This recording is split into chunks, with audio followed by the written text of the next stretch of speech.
You will own nothing and like it. I got a story here from Ars Technica.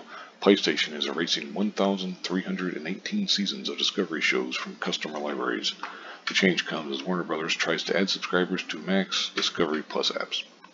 Basically, PlayStation, they'd send out a little message, quick little terse message as of December 31st, due to our licensing or content licensing arrangement with content providers, you will no longer be able to watch any of your previously purchased Discovery content, and the content will be removed from your video library. We sincerely thank you for your continued support. Now, they stopped selling movies and TV shows and stuff, as it says right there, in 2021. So it's not like super current stuff, but you're only talking a couple years. There's people who bought it. They paid money to buy these particular episodes or seasons or whatever, and they're being taken away. I understand that some people are going to say, well, hey, you own the license. Anything digital, you're paying for the license, not the thing, not the product itself. I get it. We all know that's true. But at the same time, if you're really trying to burn your customers, if you're really trying to give them a sour note, that every time they think of you, a sour memory or a sour taste in your mouth, or however you want to phrase it, this is the way to do it.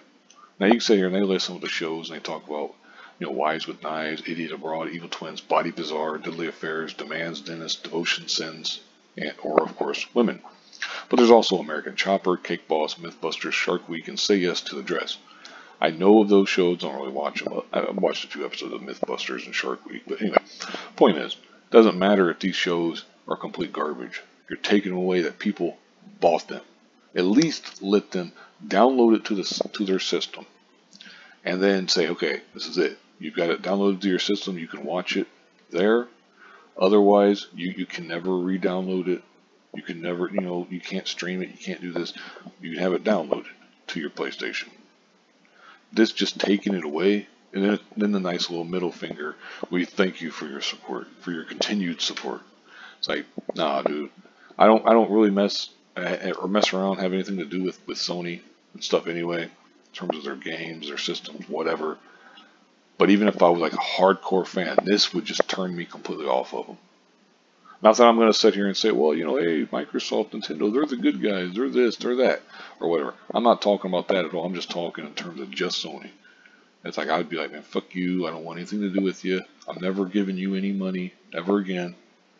Even if I hadn't even bought any of these things, this would just be such a turnoff to me. It's like, it's like you can't imagine, because what's next? They're going to do it about, well, hey, you bought this game back in 2015 or whatever, 2020. Well, we're just going to take it off.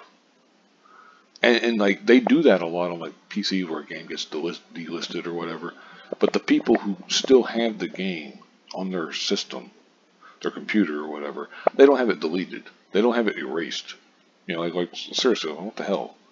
And I'll link this in the description box and read it for yourself. They kind of pontificate on about Max and Discovery Plus and yada yada yada. They talked about in 2020 or 2022 they also deleted purchase media from German and Austrian customers' libraries. At the time, it also blamed licensing agreements. It's forced people to more deeply scrutinize their digital media purchases and subscriptions and how they value digital content. I value it far less than I do physical. It's ridiculous. And they talk some about Christopher Nolan talking about that you need a physical copy. Calling it a version of film that people can buy and own at home and put on a shelf so no evil streaming service can come steal it from you. And he's completely right. Whatever you think of Christopher Nolan, he is 1,000% correct on this, or 100%, I guess, to be more precise. It's absurd. This is exactly why. And I'm not going to go into too much detail, but this is exactly why people pirate stuff. Why people sail the high seas.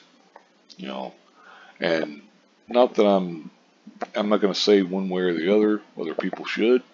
I think it's something that you should look into, decide if that's something that you want to do for yourself. Let's be honest, the world we live in might be best. I don't know. Maybe not, though. Maybe it doesn't fit you. I don't know. Like I said, I don't want to make a decision for anybody. Don't want to not that people give a shit what I think, I guess, but I don't want to influence anybody or yada yada yada. What how YouTube is and stuff. But anyway, to me, this is stuff that you're pushing people towards piracy. Because if you don't own it, if you don't own a digital purchase, then piracy can't be theft because you're not stealing anything of value apparently, because they took it away from you. But anyway, that's neither here nor there, I suppose. But like I said, this is just complete nonsense, complete bullshit. I'll link this in the description box. You want to read the whole thing for yourself. I pretty much covered everything. But anyway, thank you very much for watching and have a good one.